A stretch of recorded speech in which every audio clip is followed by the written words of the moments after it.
Alright, this video is more of a video that I made really fast because I wanted to teach you guys a new formation that is currently the meta.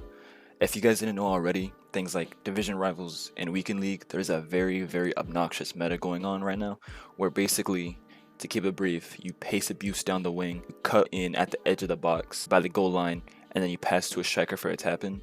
And there's a lot of reasons why that's OP, but to go over the way people normally want to play, where you want to build up in the midfield and play like a tiki-taka or a press or things like that, playing in the middle of the field, that is really hard right now. And that's because the AI, in terms of the midfield and the attacking options, are very limited because it's very hard to pass in midfield right now. So if you like playing possession ball, if you like passing the ball around, you're going to struggle this year until the game's patched at least.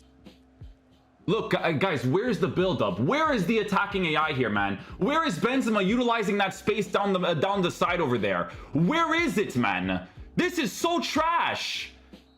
This is my only chance to actually attack is from kickoff. Look at the distance, bro. Look, where's the options, man? Please tell me, bro. Nobody's making runs. Nobody's opening up space.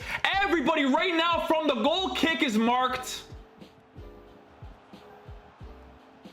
I do this. I have the space is too big. Oh, one mistake. Here we go. I'm quitting.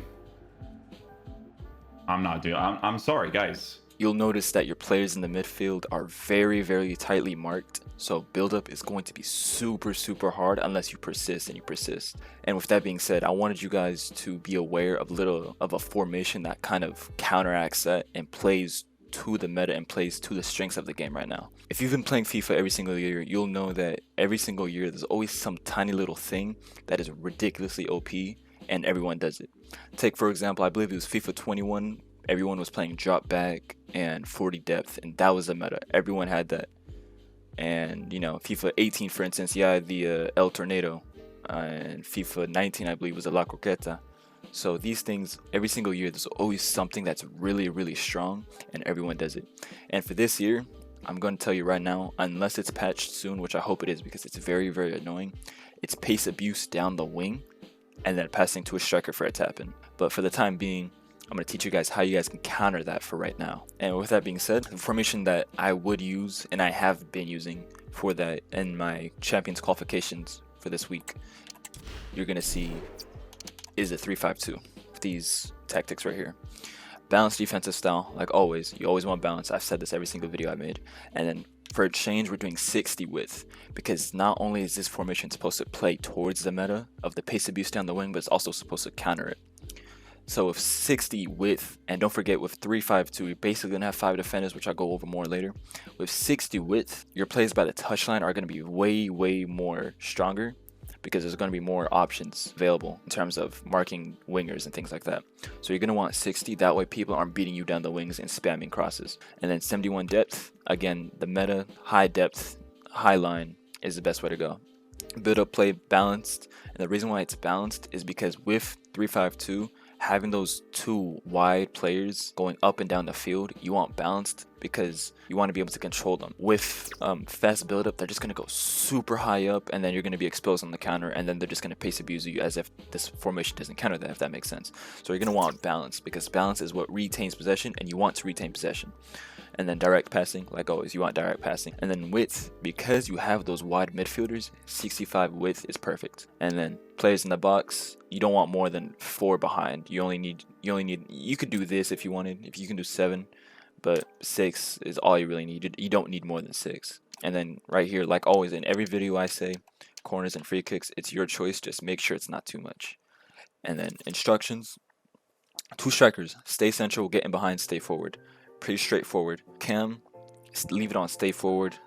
Like always, 90% of the time if you have a cam, you always just want them on stay forward. I would not put him on get in the box for cross, because these two guys are already going to be in the box, so having him there is going to be kind of overkill, and he's not going to find that much good space. So leave him on default on everything else, stay forward.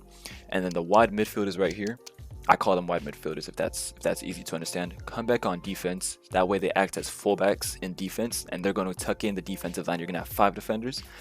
and then you're going to want stay wide, so they always stay wide, so they're actually fullbacks, and then get in behind, so they make those runs in behind, and you can get those through balls to them, and then you can play towards the meta. And then your double pivot midfield right here, cut passing lanes, cover center always, and then one of them, the CDM basically, stay back while attacking, and then the other one, balanced attack. Self-explanatory. I've done this in every single two-man midfield I've had. In every single video you'll see that. And then your other defenders, stay back while attacking like always. You don't want to change these. I know I'm a huge fan of the 4-2-3-1. I love the 4-2-3-1. It's my favorite formation to play when I want to play how I want to play, if that makes sense. However, this year, there's just issues with the game, dude. If you want to win, obviously, you're going to have to play as a ret if you want to win. This is a ret formation. I'm letting you know right now. This formation is really, really underutilized so far. A lot of people haven't realized this is the meta. They haven't realized exactly how to get the maximum rate of cutbacks. So when you use this formation, you're going to realize that for the cutbacks, this is one of the best formations you can use in order to get those opportunities. This formation right now, until this is fixed, this will be fixed soon, I hope. If EA are competent, they will fix this. But until this is fixed, it's probably one of the best formations you could play.